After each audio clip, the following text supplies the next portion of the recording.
Jammu Kashmir liberation front Europe zone کے صدر ملک مشتاق پاشا کی جانب سے فرانس کے نامنتخب عہدیداران کے اعزاز میں اعشائیہ کا اہتمام کیا گیا۔ تقریب میں کشمیری اور پاکستانی کمیونٹی کے سرکردہ افراد نے شرکت کی۔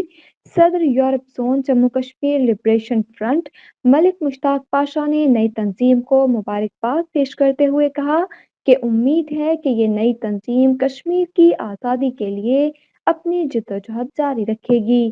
انہوں نے نئی تنظیم کی مکمل حمایت جاری رکھنے کا بھی اعلان کیا۔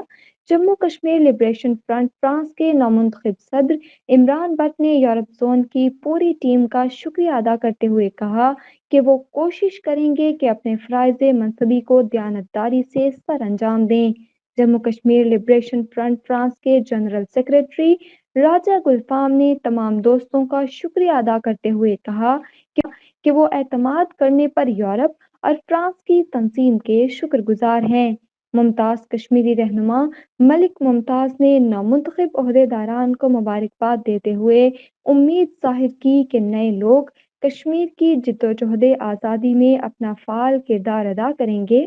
Jammu Kashmir liberation front France کی نئی تنظیم میں فرانس میں صدر عمران بٹ، جنرل سیکریٹری راجہ گلفام، نائب صدر Raja Saghir, joint secretary Abdulrahman Butt, secretary مالیات راجہ خلیق، سیکریٹری نشر و اشاعت خان وحید اور آرگنائزر ارشاد بٹ شامل ہیں۔